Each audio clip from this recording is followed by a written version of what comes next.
نحمدہ ونصلی علی رسولہ الکریم اما بعد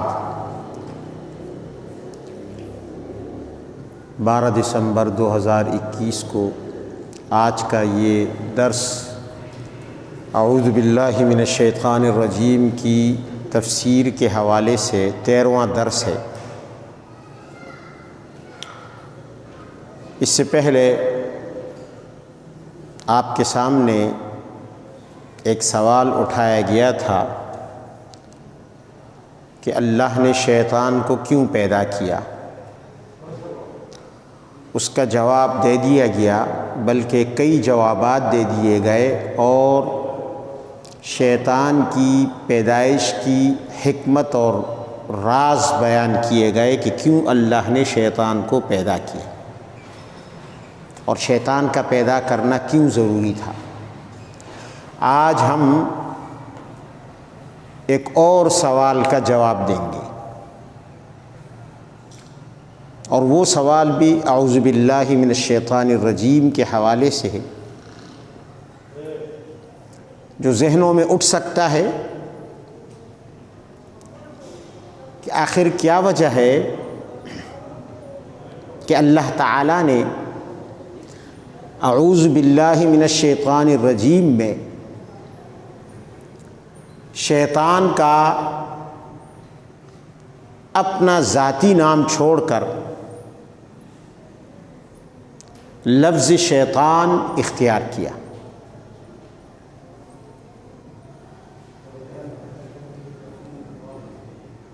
اس کی کیا حکمت ہے؟ اب شیطان کا ذاتی نام کیا ہے؟ تو شیطان کا نام قرآن عظیم میں جو اس کی ذات کے لیے ذکر کیا گیا ہے وہ ہے ابلیس۔ قرآن میں ابلیس 11 جگہ آیا ہے۔ لفظ شیطان مفرد اور جمع ملا کر 88 جگہ آیا ہے۔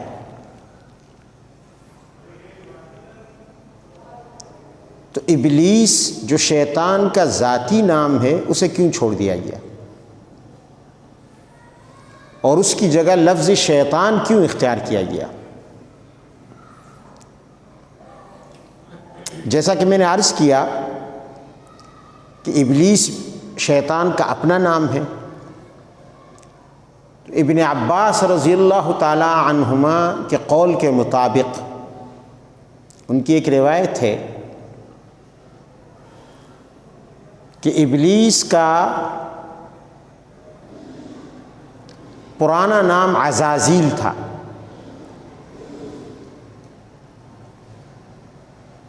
اور جب وہ آسمانوں پر گیا اور اس نے حضرت آدم علیہ السلام کو سجدہ کرنے سے انکار کیا،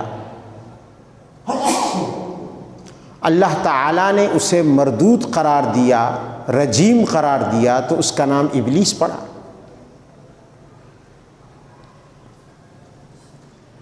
قرآن عظیم میں حضرت آدم علیہ السلام کا جو قصہ ذکر کیا گیا ہے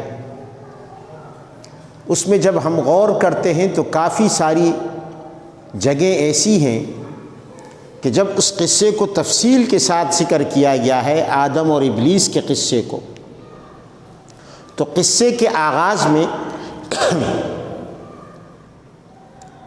ابلیس نام ذکر کیا گیا ہے، اور قصہ بیان کرتے کرتے اللہ تعالیٰ نے شیطان نام ذکر کر دیا۔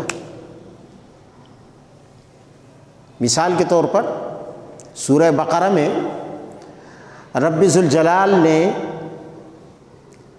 آدم اور شیطان کے قصے کا ذکر کرتے ہوئے فرمایا وَإِذْ قُلْنَا لِلْمَلَائِكَةِ اسْجُدُوا لِآدَمَ فَسَجَدُوا إِلَّا إِبْلِيسَ، ہم نے فرشتوں سے کہا آدم کو سجدہ کرو، سب نے کیا سوائے ابلیس کے۔ یہاں ابلیس کا نام ذکر کیا قصے کے آغاز میں، لیکن بیان جب آگے گیا ہے تو اللہ نے ابلیس کی جگہ شیطان کا لفظ اختیار کیا، فَأَزَلَّهُمَا الشَّيْطَانُ عَنْهَا فَأَخْرَجَهُمَا مِمَّا كَانَا فِيهِ۔ حضرت آدم کو اور ان کی بیوی کو شیطان نے ورغلایا، لغزش میں مبتلا کیا۔ دیکھیں، پہلے ابلیس کہا، بعد میں شیطان۔ سورہ اعراف میں بھی بعینہ اسی طرح اللہ تعالیٰ نے آدم و شیطان کے واقعے کا آغاز کیا ہے، تو آدم علیہ السلام کا تو نام وہی رکھا، آدم، آخر تک۔ لیکن وہاں بھی فرمایا وَإِذْ قُلْنَا لِلْمَلَائِكَةِ اسْجُدُوا لِآدَمَ فَسَجَدُوا إِلَّا إِبْلِيسَ لَمْ يَكُنْ مِنَ السَّاجِدِينَ۔ یہاں پہ اللہ تعالیٰ نے واقعے کے آغاز میں ابلیس نام ذکر کیا،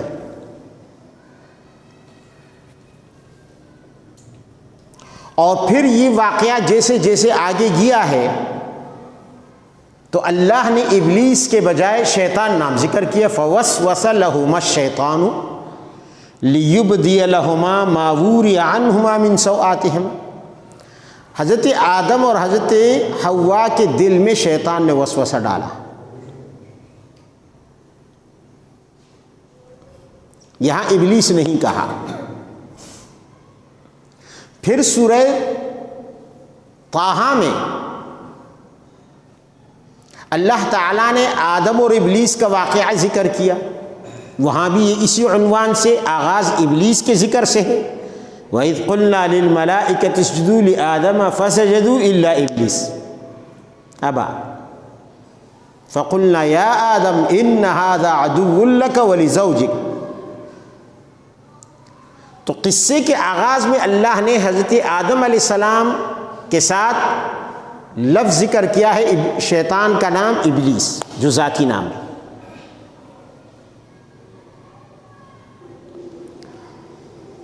اور اس کے بعد جب آگے چلے ہیں تو پھر فرمایا فوسوس لہما الشیطان، فوسوس الیہ الشیطان وقال یا آدم هل ادلک علی شجرۃ الخلد۔ حضرت آدم علیہ السلام کے دل میں شیطان نے وسوسہ ڈالا۔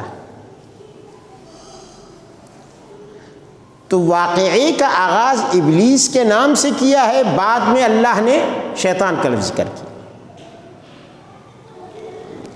اس کی وجہ کیا ہے؟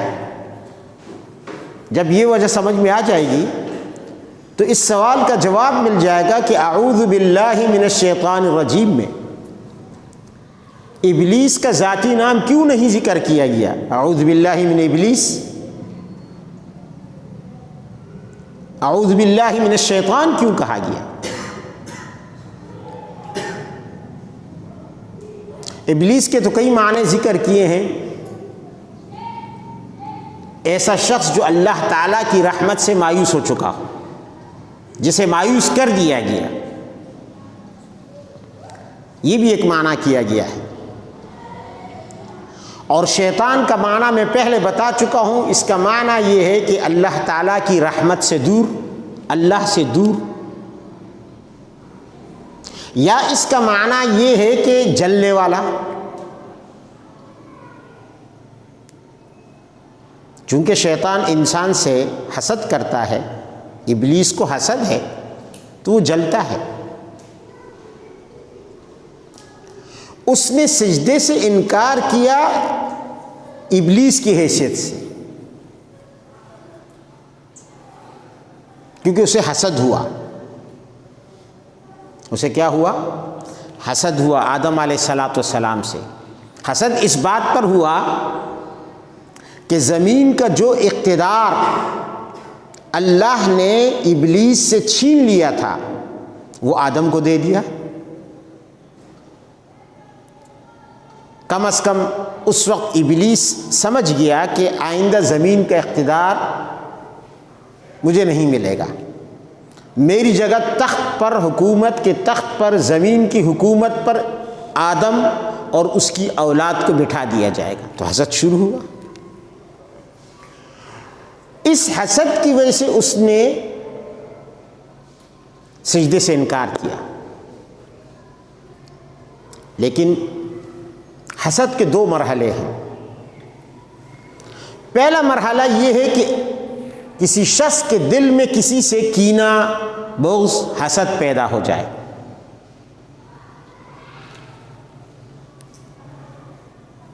کسی بھی وجہ سے، اس کے علم کی وجہ سے، یا اس کے مال کی وجہ سے، یا اس کے حسن کی وجہ سے، یا اس کی دولت کی وجہ سے، یا کسی بھی وجہ سے، اس کے منصب کی وجہ سے، جاہ کی وجہ سے. یہ پہلا مرحلہ ہے. اس پہلے مرحلے میں حاسد خود جلتا رہتا ہے اپنے حسد کی آگ میں، کڑتا رہتا ہے. یہ اتنا نقصان دہ نہیں ہے. لیکن جب یہی حسد کرنے والا شخص اس کا حسد اس کو اس بات پر مجبور کر دے کہ وہ دوسرے کو نقصان پہنچانا شروع کر دے، اور عملی طور پر حسد کا اظہار کرنے لگ جائے، تو یہ بہت خطرناک ہو جاتا ہے. پھر وہ نقصان کرتا ہے دوسرے کا. کسی کی گاڑی کو آگ لگا دے گا، یا اس کو پتھر مار کر توڑ دے گا، اس سے برداشت نہیں ہوتا.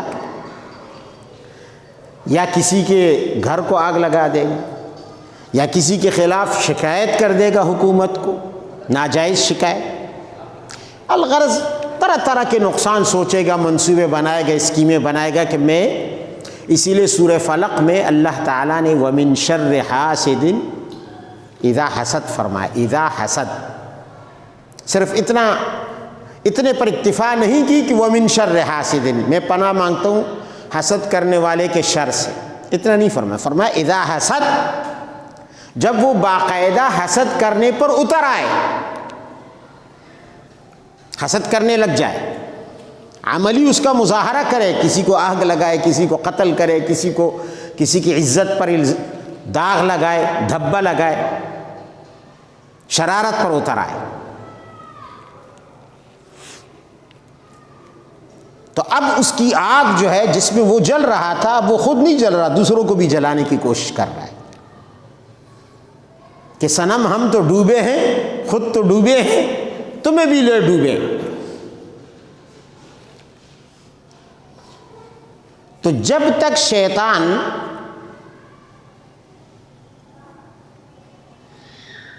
حضرت آدم علیہ السلام سے اس نے حسد میں آ کر صرف سجدے سے انکار کیا تھا، تو اللہ تعالیٰ نے اسے ابلیس فرمایا. اور قرآن عظیم میں ابلیس 11 جگہ استعمال ہوا، بہت کم استعمال ہے.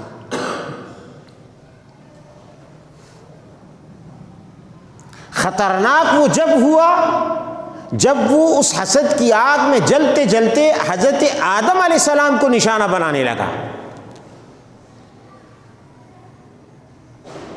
ان کو بھی اپنی طرح گمراہ کرنے کی کوشش کرنے لگا،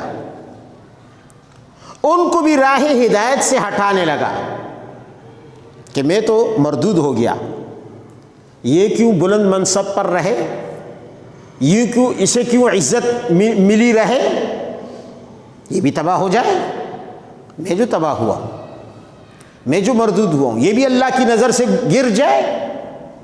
اب اس کے بعد اس نے کیا، عملی کارروائی شروع کر دی، تو اب خطرناک ہو گیا. اب کیا ہو گیا، خطرناک ہو گیا. جب تک خود اس نے سجدے سے انکار کیا نا، تو خود مردود ہوا، اللہ کا نافرمان ہوا، تکبر کی وجہ سے، حسد کی وجہ سے، بغض کی وجہ سے، عناد کی وجہ سے. تو اس کا نقصان اس کی ذات تک تھا. لیکن جب حضرت آدم علیہ السلام کے خلاف اس نے منصوبہ بنایا اور کوشش کی کہ حضرت آدم اور حوا دونوں میری طرح گمراہ ہو جائیں اور یہ بھی مردود ہو جائیں، فَأَزَلَّهُمَا الشَّيْطَانُ، فوسوس لہم الشیطان، جب شیطان نے وسوسہ ڈالنا شروع کیا، شیطان نے ان کو راہ راست سے بچلانا شروع کر دیا، پھسلانا شروع کر دیا،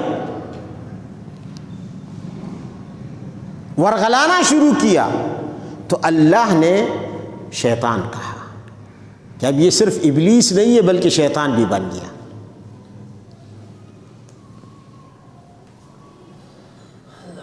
حدیث میں آتا ہے،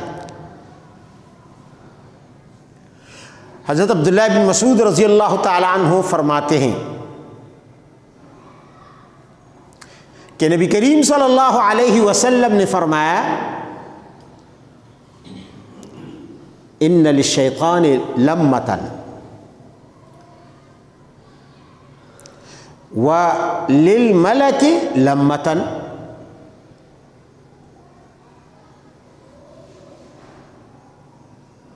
فأما لمۃ الشیطان فإعاد الشر وتکذیب الحق،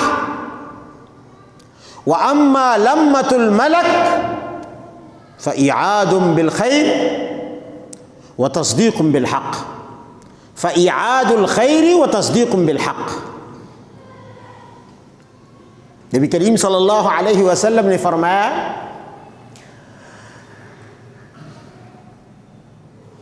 کہ انسان پر اللہ تعالیٰ نے دو قوتیں مسلط کی ہیں، ان میں ایک قوت شیطان کی ہے، اور شیطان کو اللہ نے یہ قوت دی ہے کہ وہ انسان کے دل میں مداخلت کرے، اس کے دل میں اتر جائے۔ اللہ نے اسے یہ طاقت دی ہے۔ للشیطان لمہ، لمہ کہتے ہیں اترنے کو، مداخلت کرنے کو، قریب ہونے کو، وہ انسان کے دل کے قریب آ جاتا ہے، اس میں مداخلت کرتا ہے، پھر اس میں خیالات ڈالتا ہے۔ اسی طرح دوسری قوت جو انسان پر اللہ تعالیٰ نے مسلط کی ہے اور انسان کے لیے اللہ نے اسے تابع کر دیا ہے، وہ فرشتے کی قوت ہے۔ فرشتہ بھی انسان کے دل میں مداخلت کرتا ہے۔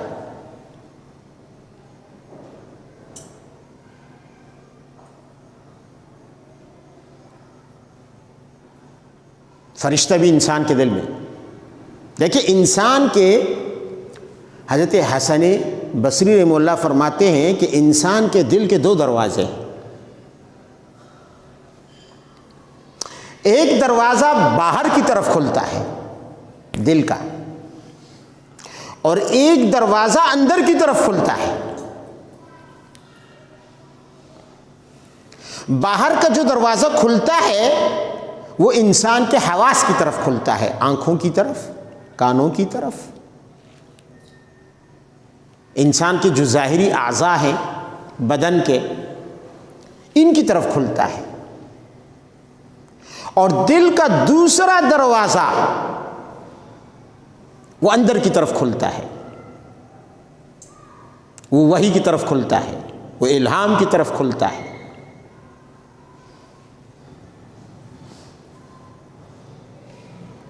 یہ دو دروازے ہیں، ایک دروازہ ظاہری، ایک دروازہ اندرونی، ایک دروازہ حواس کی طرف، دوسرا دروازہ ملکوت کی طرف۔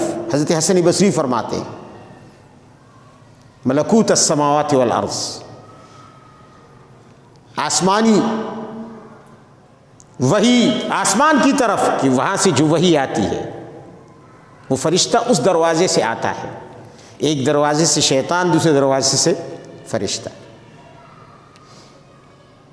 تو نبی علیہ الصلوۃ والسلام نے فرمایا للشیطان لمہ وللملک لمہ، شیطان بھی مداخلت کرتا ہے انسان کے قلب پر، دل پر، اور فرشتہ بھی مداخلت کرتا ہے انسان کے دل پر۔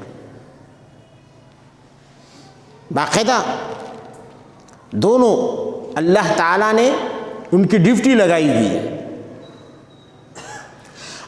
جو شیطان مداخلت کرتا ہے، وسوسہ ڈالتا ہے انسان کے دل پر ان حواس کے ذریعے، تو وہ کیا ہے؟ فرمایا فَأَمَّا لَذَّةُ الشَّيْطَانِ فَإِعَادُ الشَّرِّ وَتَكْذِيبُ الْحَقِّ، وہ انسان کے دل میں ہمیشہ شر اور بری باتیں ڈالے گا،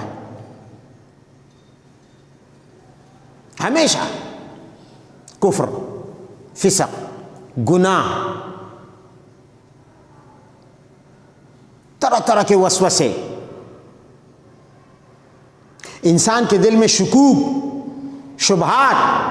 بہت سے لوگ ہوتے نا، آتے ہیں مولانا صاحب برے برے خیالات آ رہے ہیں، بہت سے لوگوں کو خیالات آتے ہیں، برے برے خیالات، عجیب عجیب خیالات، کفریہ خیالات، بعض دفعہ تو کفریہ خیالات، کبھی پیغمبر کے متعلق، کبھی قرآن کے متعلق، کبھی نبی کے متعلق، کبھی جو ہے فرشتوں کے متعلق، کبھی اللہ کے متعلق، العیاذ باللہ۔ اور باقاعدہ انسان محسوس کرتا ہے وہ خیالات وہ شیطان ڈال رہا ہوتا ہے اپنے وسوسوں کے ذریعے، اور کبھی انسان کے دل میں اس باطنی دروازے سے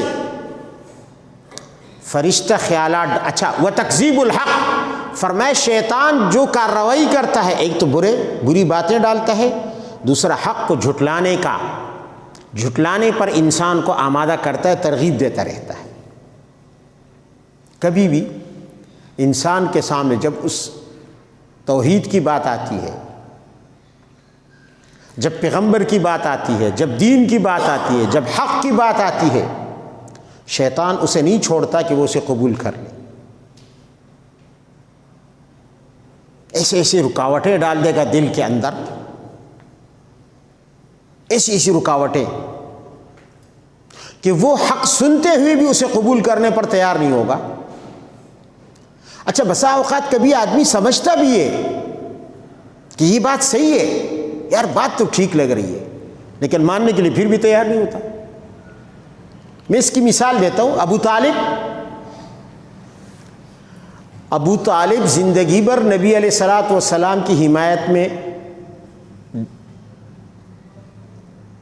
دل اور جان ایک کیے رہے،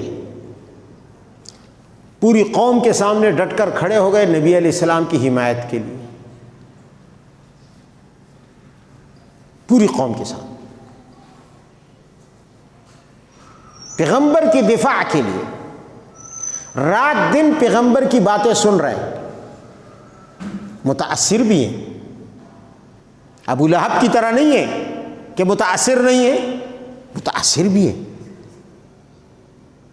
آپ کی باتوں کی تائید بھی کر رہے ہیں، اپنی اولاد کو وصیت بھی کر رہے ہیں۔ حضرت علی کو کہ وَلَقَدْ عَلِمْتُ بِأَنَّ دِينَ مُحَمَّدٍ، مجھے معلوم ہے کہ میرا بھتیجا جو دین لے کر آیا ہے دنیا کے تمام ادیان میں سب سے بہترین دین ہے۔ اب مانتا ہے نا، متاثر ہے، درست سمجھتا ہے، سچ سمجھتا ہے، حق سمجھتا ہے، لیکن مرتے دم تک قبول کرنے کے لیے تیار نہیں ہے۔ کہتا ہے وَلَوْلَا الْمَلَامَةُ أَوْ حِزَارَ مَصَبَّةٍ لَوَجَدْتَنِي سَمَحًا بِذَاكَ مُبَيِّنًا، لوگوں کی ملامت کے ڈر سے، لوگوں کی برا بھلا کہنے کے ڈر سے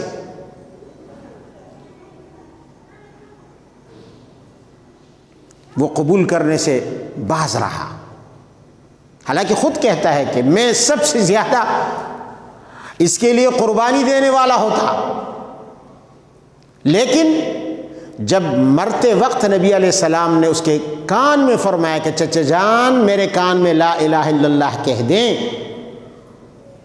تاکہ میں آخرت میں آپ کے حق میں گواہی دے سکوں، بھئی میرے چچا نے کان میں کلمہ پڑھ لیا تھا، سامنے ابو جہل بیٹھا ہے، وہ کہتا ہے اترغب عن ملت عبد المطلب، ابو طالب دنیا سے جاتے جاتے اپنے باپ کا دین چھوڑ دے گا، محمد کا دین اپنا لے گا۔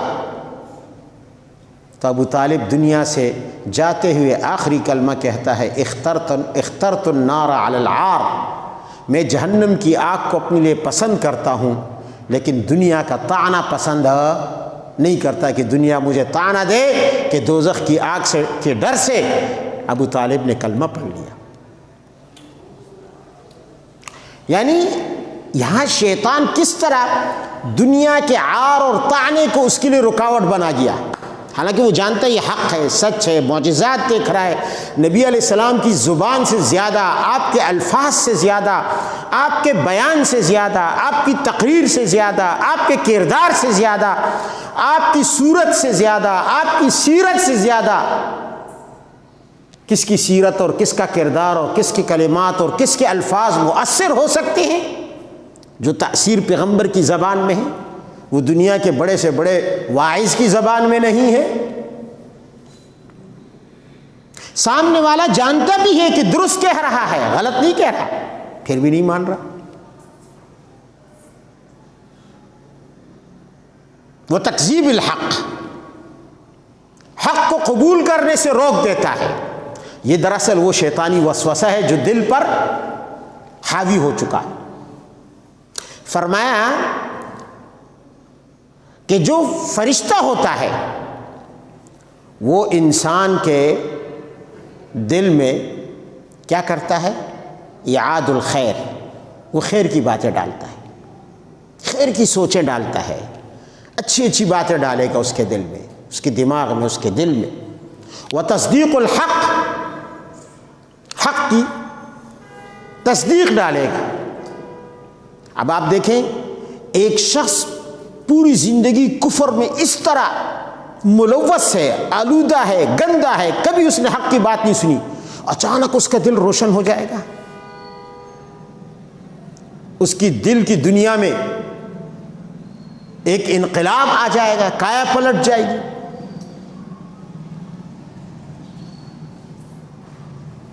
آج کل ایک بدھسٹ کا واقعہ پڑھا کہ وہ کہتا ہے کہ میں خاندانی بدھ مذہب کا، اور میرے مذہب میں میری حیثیت کوئی عام شخص کی نہیں تھی، میں بدھسٹ لوگوں کا خدا تھا، وہ مجھے خدا تسلیم کرتے تھے۔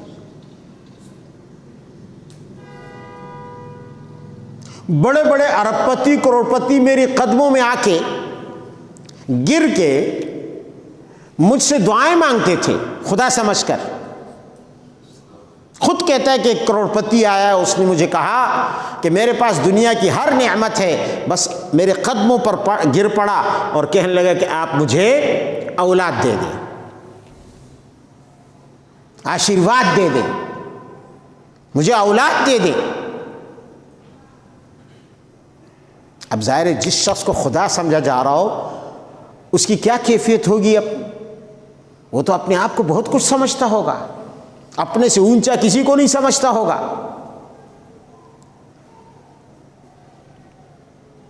جو عزت، جو مقام، جو حیثیت، جو رتبہ، جو سٹیٹس اس کا معاشرے میں تھا، وہ کسی بادشاہ کا بھی نہیں ہو سکتا۔ لوگ بادشاہ کو خدا تو نہیں سمجھتے، اسے خدا سمجھا جا رہا ہے، اس سے اولاد مانگی جا رہی ہے، اس سے زندگی کی بھیک مانگی جا رہی ہے۔ لوگ آتے کہ جی آپ میری عمر بڑھا دیں، زندگی بڑھا دیں، یہ اختیار تو اللہ کے پاس ہے۔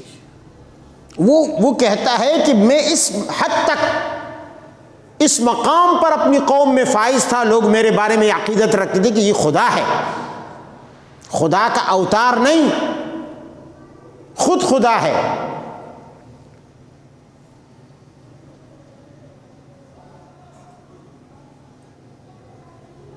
کہتا ہے کہ ایک شخص کو میں نے کہا جا تو 120 سال جیے گا۔ تیری عمر کتنی ہوگی؟ 120 سال ہوگی۔ وہ خوش ہو گیا کہ خدا نے مجھے 120 سال کی زندگی دے دی، اور ٹھیک 72ویں دن وہ فوت ہو گیا۔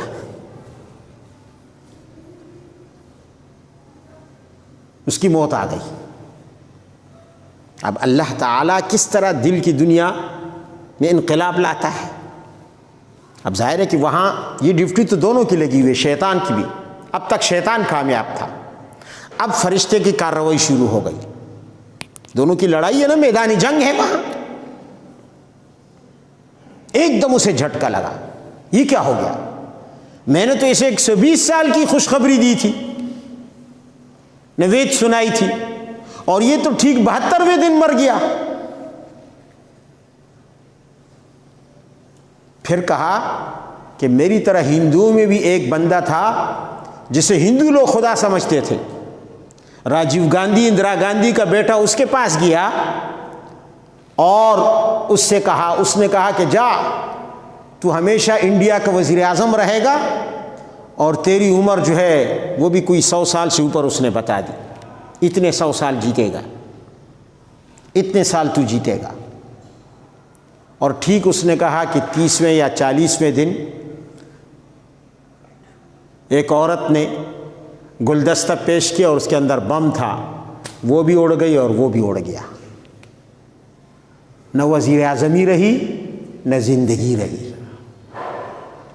کہا میری آنکھ کھل گئی، یہ کیا؟ معاشرے میں میرا تو ایک مقام ہے، اتنی ذلت۔ میں سوچنے لگا، آہستہ آہستہ مجھے نفرت ہونے لگی اپنے اس مقام سے، اپنی اس عزت سے، اپنی اس حیثیت سے، اپنی اس ساکھ سے مجھے نفرت ہونے لگی۔ اور بالآخر کسی مسلمان جو مجھ سے ٹکرایا اس نے مجھے قرآن تھمایا، اور قرآن کو میں نے پڑھا تو پھر پڑھتا ہی چلا گیا، ایک دفعہ نہیں، 2 دفعہ نہیں، کئی بار میں نے قرآن پڑھا، اور میرے دل نے فیصلہ کیا کہ تو جس راستے پر ہے یہ سراسر دھوکہ اور فراڈ ہے، سچا راستہ یہی ہے جو قرآن بتا رہا ہے۔ تو بدھسٹوں کا خدا مسلمان ہو گیا۔ تو میں آپ کو یہ بتا رہا ہوں، ایک وہ ابو طالب ہے جو پیغمبر کو سچا مانتا ہے، یہ سچا ہے، لیکن ایمان نہیں لاتا، پیغمبر کو دیکھ رہا ہے، پیغمبر کو سن رہا ہے، قرآن کو اترتے ہوئے دیکھ رہا ہے، معجزات آ رہے۔ نبی علیہ الصلوۃ والسلام نے فرمایا دیکھو تو یہ شیطان کا وسوسہ ہے، اور وہ فرشتے کا ہے، فرشتے کا لمحہ ہے، یعنی وہ دل میں مداخلت ہے۔ اب فرشتہ دل میں مداخلت کر رہا، لہذا وہ کیا کرتا ہے؟ بھلائی کی باتیں ڈالتا ہے، وتصدیق الحق، اور حق کی سچائی دل میں ڈالتا ہے، انسان حق فوراً قبول کر لیتا ہے۔ پھر نہ دولت رکاوٹ ہوتی ہے، نہ سٹیٹس رکاوٹ ہوتا ہے، نہ حیثیت، نہ عہدہ، نہ منصب، نہ برادری، نہ قوم۔ جیسے ہی حق سامنے آیا وہ فوراً اس کے سامنے سر جھکا دیتا ہے۔ فرمایا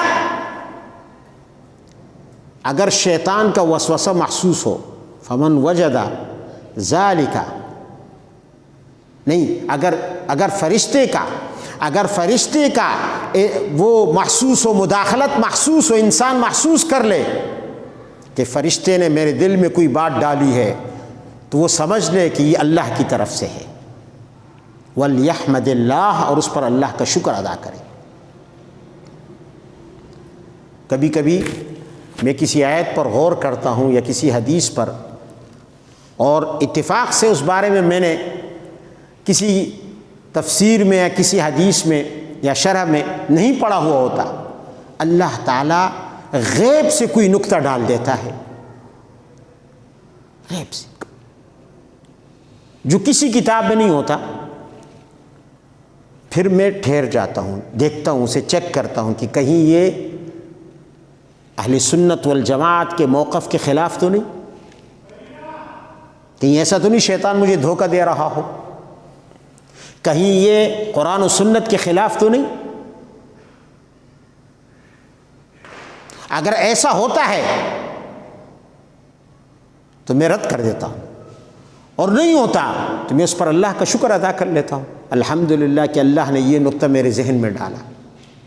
اور ایسے کئی نقطے اللہ تعالیٰ نے ذہن میں بسا اوقات بہت ساری آیات پر غور اور تدبر کے وقت اللہ نے ذہن میں ڈالے جو کہیں نہیں پڑھے، کہیں نہیں، کسی سے نہیں سنے۔ یہ کیا ہوتا ہے؟ یہ شیطان، یہ فرشتے کی طرف سے مداخلت ہوتی ہے، اعاد الخیر، اور فرمایا کہ وہ جان لے کہ اللہ کی طرف سے ہے، اور فرمایا کہ اگر اس کے برعکس ہو، اگر کوئی شیطانی وسوسہ محسوس کر لے، شیطان کا وسوسہ، تو وہ کیا کرے؟ فرمایا فوراً فلیتعوذ باللہ من الشیطان الرجیم، وہ فوراً شیطان مردود سے اللہ کی پناہ لے، یعنی اعوذ باللہ من الشیطان الرجیم پڑھے۔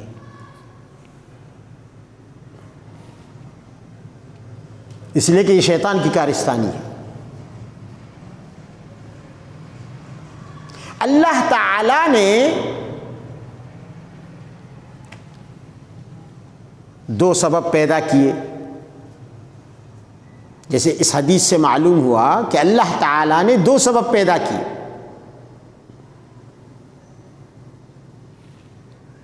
ایک وہ سبب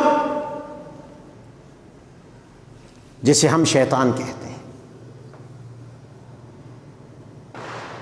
اس کا کام کیا ہے؟ انسان کو گمراہ کرنا، انسان کو بہکانا۔ دوسرا سبب ہے فرشتے کی صورت میں، جس کا کام کیا ہے؟ انسان کو سیدھے راستے پر ڈالنا۔ اب دیکھیں، اسی طرح جب فرشتہ انسان کے دل میں اگر کوئی خیر کی بات ڈالتا ہے تو اسے الہام کہا جاتا ہے، الہام۔ اور جب شیطان انسان کے دل میں کوئی شر کی بات ڈالتا ہے تو اسے وسوسہ کہا جاتا ہے۔ اور پھر خیر سے انسان کو توفیق ملتی ہے، یعنی فرشتہ جب انسان کے دل میں خیر کی بات ڈالتا ہے تو اسے عمل صالح کی اور بھلائی والے کام کی توفیق ملتی ہے۔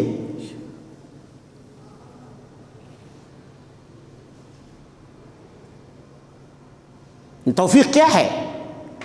نیکی کے اسباب مہیا ہوتے ہیں، یہ لطف اللہ تعالیٰ کی طرف سے، وہ لطف جو انسان کے لیے نیکی کے اسباب مہیا کر دے اسے توفیق کہا جاتا ہے۔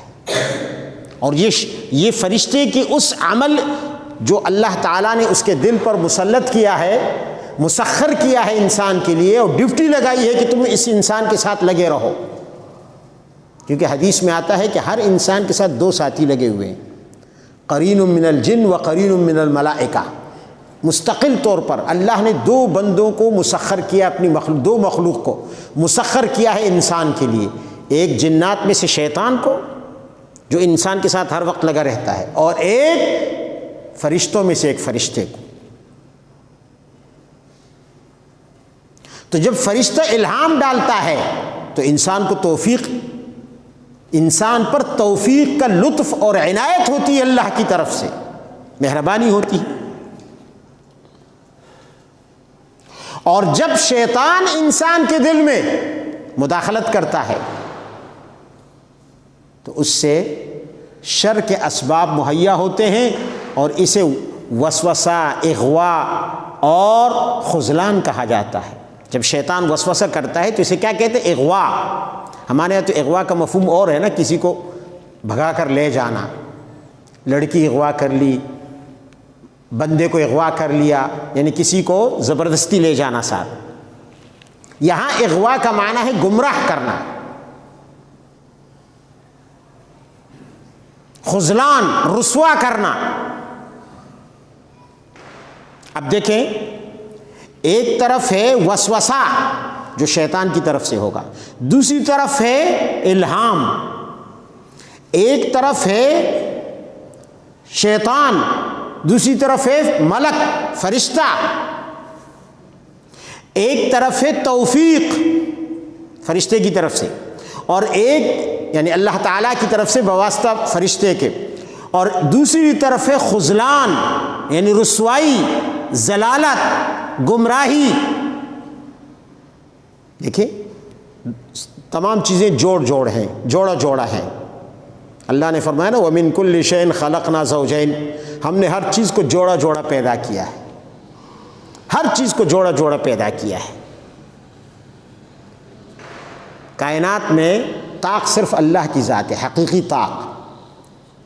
اسی لیے مفسرین نے فرمایا وَالشَّفْعِ وَالْوَتْرِ، قسم ہے جفت کی، قسم ہے طاق۔ تو کائنات کی ہر چیز جوڑا ہے، مگر رب کی ذات طاق ہے۔ والوتر لا شریک لہ لم یلد ولم یولد ولم یکن لہ کفوا احد وہو الفرد وہو الاحد الفرد الصمد، اکیلا ہے، کوئی اس کا شریک نہیں، وہی طاق ہے۔ الوتر سے مراد اللہ کی ذات۔ تو یہاں پہ آپ دیکھیں ایک جوڑا ہے فرشتے کا اور شیطان کا، ایک جوڑا ہے الہام کا، وسوسے کا، اور ایک جوڑا ہے توفیق کا اور خذلان کا۔ تو الہام فرشتے کی طرف سے ہوتا ہے جس سے انسان کو توفیق ملتی ہے اعمال صالحہ کی، اور شیطان کی طرف سے وسوسہ ہوتا ہے جس سے انسان ذلیل اور رسوا ہو جاتا ہے اور گمراہ ہو جاتا ہے۔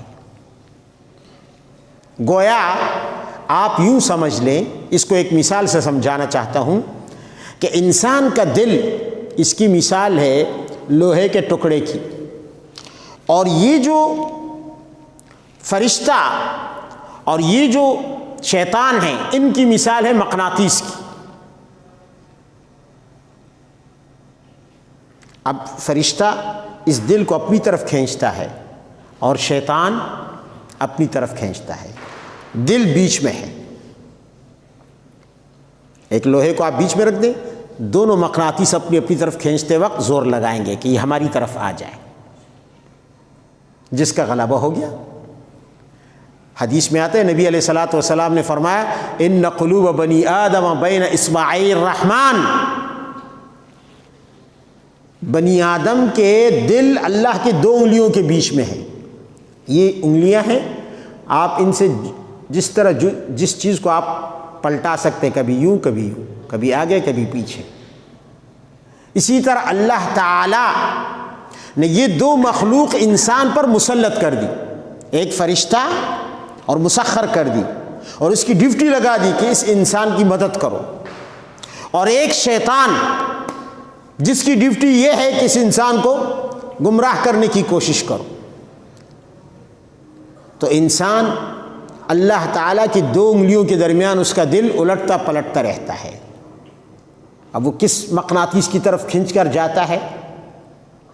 اب دونوں برابر ہیں، دونوں برابر ہیں، کسی ایک کو بہتری یا ترجیح حاصل نہیں ہے، لیکن چونکہ انسان کے دل میں اللہ نے غضب اور غصے کی طاقت رکھی ہے، اور شہوت اور خواہشات کی طاقت رکھی ہے،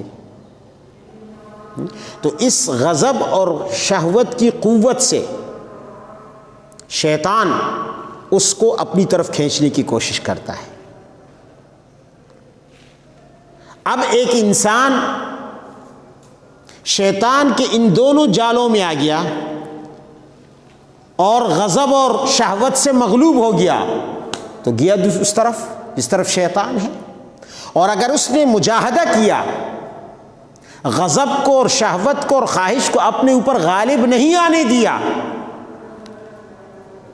تو وہ شخص فرشتہ اپنی طرف کھینچ لیتا ہے۔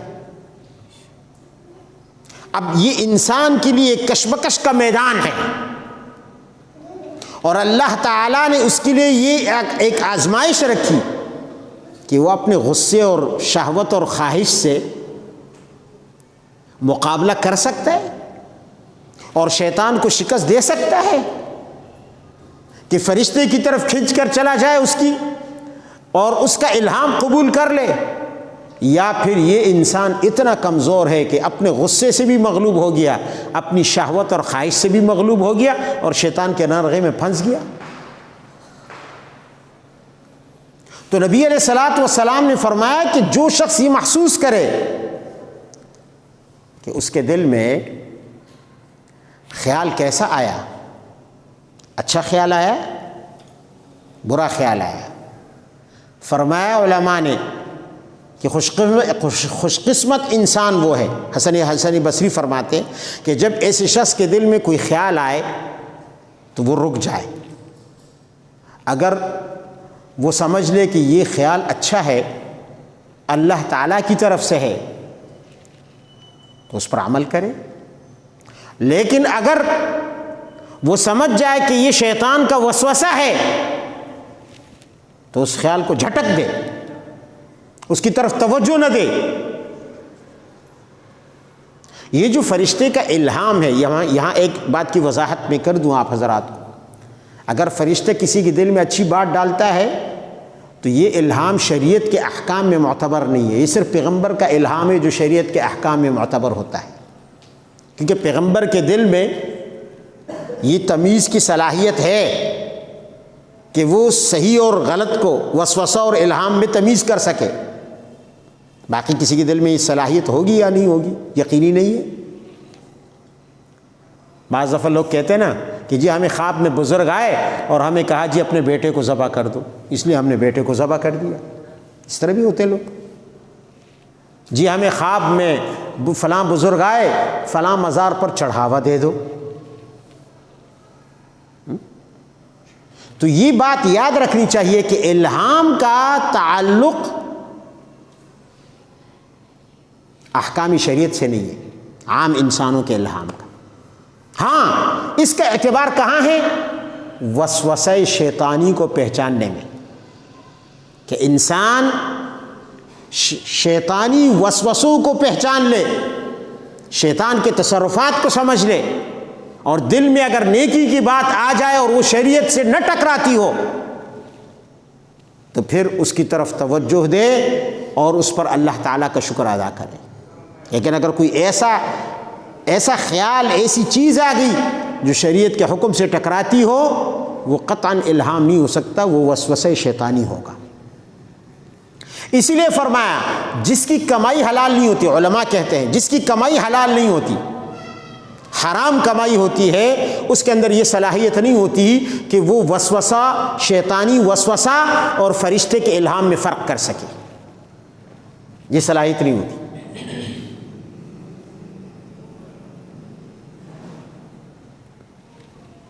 بلکہ بعض اہل علم نے تو یہاں تک فرمایا، حضرت دقاق رحمہ اللہ نے، وہ فرماتے ہیں کہ جس شخص کا لگا بندھا، جس شخص کی لگی بندی آمدنی ہو، جیسے تنخواہ ہو، اس میں بھی یہ صلاحیت نہیں ہوتی،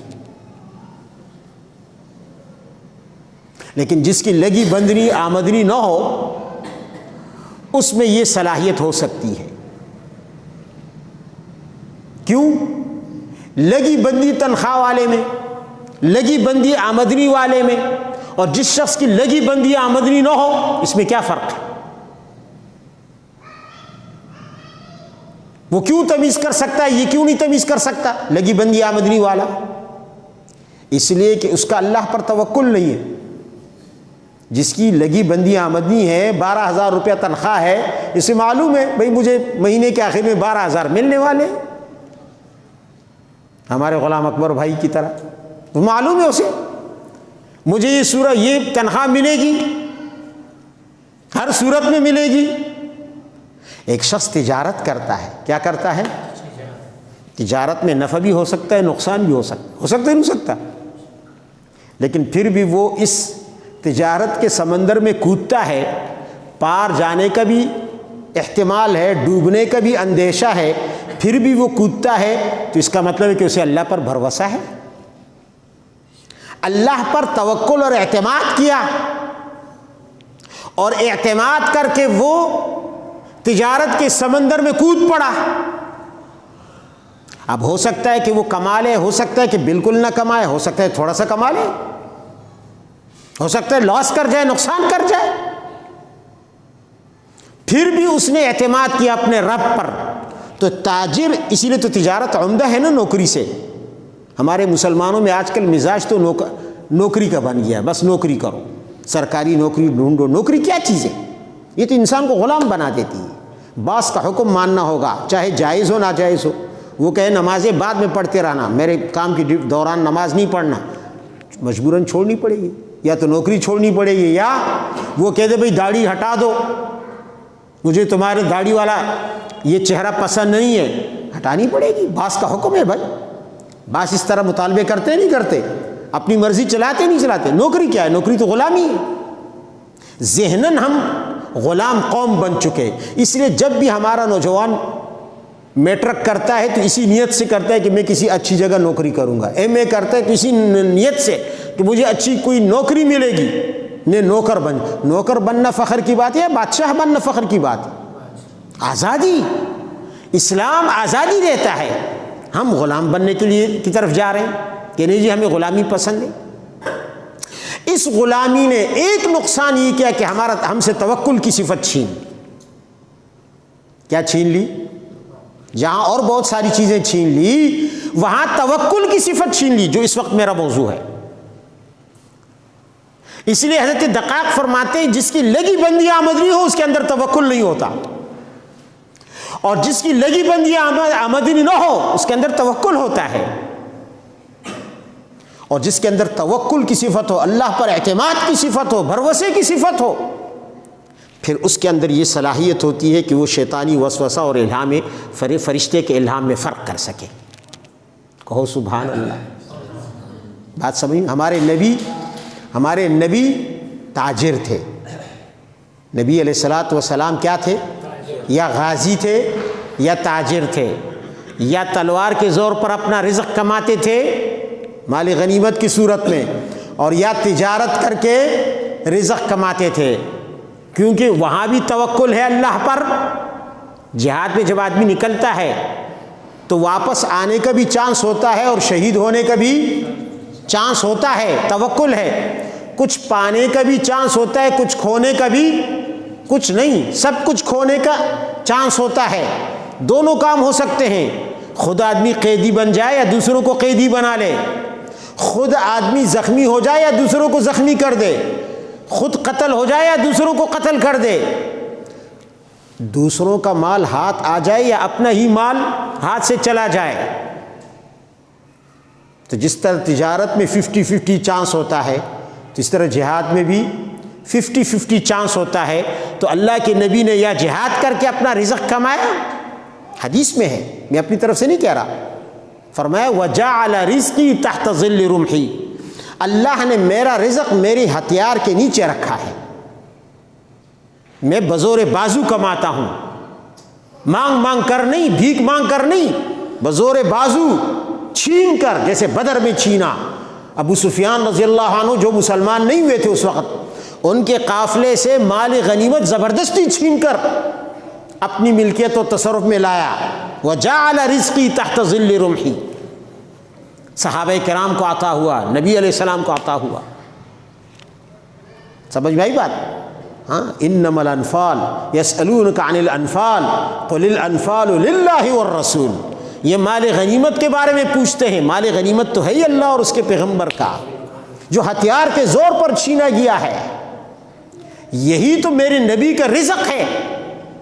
تو یا نبی نے تجارت کی ہے کہ اس میں توکل ہے اللہ پر، اور یا نبی نے جہاد کر کے مال غنیمت کمایا ہے جس میں توکل ہے اللہ پر۔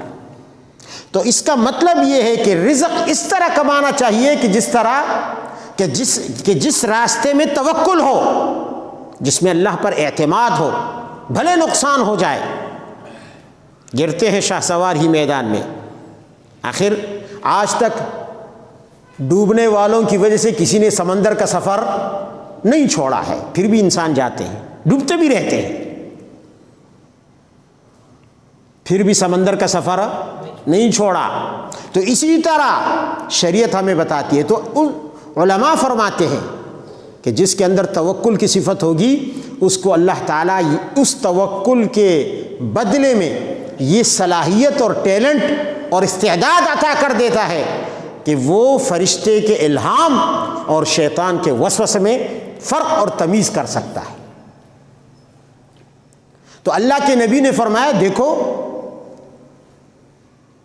اسی حدیث میں آگے چل کر اللہ کے نبی نے آیت پڑھی، فرمایا کہ جب تم میں سے کوئی شخص شیطان کا وسوسہ پائے، شیطان کا وسوسہ دل میں پائے، سمجھ جائے کہ یہ وسوسہ شیطانی ہے، شیطان نے اٹیک کیا ہے میرے دل میں، برے برے خیالات ڈال دیے، فَلْيَتَعَوَّذْ بِاللَّهِ مِنَ الشَّيْطَانِ الرَّجِيمِ، تو وہ شیطانی رجیم سے اللہ کی پناہ مانگے، یعنی اعوذ باللہ کی کثرت سے تکرار کرتا رہے، ورد کرتا رہے۔ اور پھر فرمایا، اللہ تعالیٰ نے قرآن میں فرمایا ہے، الشیطان یعدکم الفقر ویأمرکم بالفحشاء، شیطان تمہیں فقر سے ڈراتا ہے، یہ نہ کرو، نقصان ہو جائے گا، لاس ہو جائے گا، کنگال ہو جاؤ گے، یہ نہ کرو، معیشت تباہ ہو جائے گی، یہ نہ کرو، دنیا تم سے ناراض ہو جائے گی، تجارت کس سے کرو گے، یہ نہ کرو، یہ نہ کرو، روکتا ہے، ڈراتا رہتا ہے۔ یعدکم الفقر، دنیا سے تعلقات اچھے رکھو، چھوڑو، پیچھے کی طرف مت جاؤ، آگے کی طرف، آگے کا سوچو۔ وَيَأْمُرُكُمْ بِالْفَحْشَاءِ، فحشاء، منکر، برائی، بے حیائی، ان باتوں کی ترغیب دیتا ہے، فقر کی ترغیب دیتا ہے۔ اور اللہ تعالیٰ اس کے مقابلے میں وَاللَّهُ يَعِدُكُمْ مَغْفِرَةً مِّنْهُ وَفَضْلًا، اللہ مغفرت اور فضل کا وعدہ کرتا ہے تم سے۔ چھوڑو شیطان کے اس وسوسے کو کہ ہم کھائیں گے کہاں سے، ہم کمائیں گے کیسے، اللہ تعالیٰ تم سے مغفرت کا وعدہ کرتا ہے۔ فقر تو چند روزہ ہے، دنیا کی زندگی چند دنوں کی ہے، اگر یہ بھوکی بھی گزر جائے پرواہ نہیں، پر آخرت کا عذاب نصیب میں نہ آئے، آخرت کی تباہی نصیب میں نہ آئے۔ تو اللہ تعالیٰ چاہتا ہے کہ ہمیشہ کی چند روزہ فقر و فاقہ برداشت کر لو، اس زندگی کی سختیاں برداشت کر لو، لیکن ہمیشہ کی کامیابی حاصل کرو، اور اس کا فضل پھر جب تم اللہ تعالیٰ کے، اللہ غیور ذات ہے، پھر اللہ تعالیٰ اپنے فضل کی بارش کر دے گا دنیا میں بھی تم پر۔ ایسا نہیں ہے، چند دن امتحان ضرور لے گا، لیکن بعد میں دیکھیں اللہ نے افغانستان میں مسلمانوں کا امتحان لیا، مجاہدین کا 20 سال، اور آج الحمدللہ اللہ نے وہ اقتدار ان کے قدموں میں لا کر ڈھیر کر دیا۔ یہ فضل ہے نا اللہ کا، یہ فضل ہے اللہ کا۔ امتحان چند روزہ ہوتا ہے، پھر فضل ہمیشہ کا ہوتا ہے۔ اللہ تعالی ہمیں شیطان کے وسوسوں سے ہماری حفاظت فرمائے۔ اسی لیے یہاں پر فرمایا، یہاں شیطان کا لفظ کیوں ذکر کیا، ابلیس کا ذکر نہیں کیا؟ کیونکہ ذکر ہے پناہ کا۔ اعوذ باللہ، میں عرض یہ کرنا چاہ رہا تھا کہ اعوذ باللہ، میں پناہ مانگتا ہوں۔ پناہ اس چیز سے مانگی جاتی ہے جو انسان کو شر پہنچانے کے در پہ ہو، اور شر پہنچانے کے در پہ وہ ابلیس ہے، لیکن شیطان بن کر۔ جس طرح حضرت آدم علیہ السلام کو بہکانے کے لیے ابلیس سے وہ شیطان بھی بن گیا تھا تو ابلیس، فوسوس الیہ الشیطان، تو حضرت آدم علیہ السلام کو پناہ کے لیے اب کس کی ضرورت ہوگی؟ اللہ کی۔ کس کے مقابلے میں؟ شیطان کے مقابلے میں۔ پھر آدم علیہ السلام کی اولاد کو پناہ کے لیے ضرورت ہوگی کس کی؟ اللہ کی۔ کس سے؟ شیطان سے، کیونکہ شیطان لگا ہوا ہے ان کے پیچھے، اور انسان کو پناہ کی ضرورت ہے، مومن کو پناہ کی ضرورت ہے۔ اس لیے یہاں اللہ تعالیٰ نے ابلیس ذکر نہیں کیا، شیطان ذکر کیا۔ یہ حکمت ہے کہ شیطان کیوں ذکر کیا گیا ہے۔ الرجیم مردود ہے، راندہ درگاہ ہے، تو ایک عقل مند انسان دوست سے تو دھوکہ کھا سکتا ہے، لیکن دشمن سے دھوکہ نہیں کھا سکتا، پھر وہ عقل مند نہیں ہے۔ اگر ایک شخص دشمن سے دھوکہ کھا لے تو اس کا مطلب ہے کہ وہ عقل سے محروم ہے، عقل سے پیدل ہے. اس لیے یہاں اللہ نے لفظ شیطان اور رجیم ذکر کیا. شیطان، اور جہاں بھی دشمنی میں ذکر کیا ہے تو ابلیس کا نام نہیں لیا. ان الشیطان لکم عدو، شیطان تمہارا دشمن ہے. فاتخذوہ عدوا، اس شیطان کو تم اپنا دشمن سمجھو، تو اس سے کبھی بھی دھوکہ نہ کھانا، ورنہ دھوکہ کھاؤ گے تو اس کا مطلب یہ ہے کہ تم اپنی بے وقوفی اور حماقت کا ثبوت دو گے کہ تم سے بڑا احمق کوئی نہیں ہے. دوست سے تو آدمی دھوکہ کھا سکتا ہے، اس میں عقل مند کا کوئی قصور نہیں ہوتا، وہ تو دوست کا قصور ہے جس نے دوستی پر دھبا لگا دیا. لیکن دشمن سے دھوکہ کھانا یہ کسی عقل مند کی نشانی نہیں ہے. اس لیے اللہ تعالیٰ نے یہاں لفظ شیطان ذکر کیا، لفظ رجیم ذکر کیا. اللہ تعالیٰ ہمیں اپنی پناہ میں رکھے شیطان مردود کے ہر وسوسے سے، ہر مداخلت سے، اور ہر حملے اور اٹیک سے. وآخر دعوانا ان الحمد للہ رب العالمین.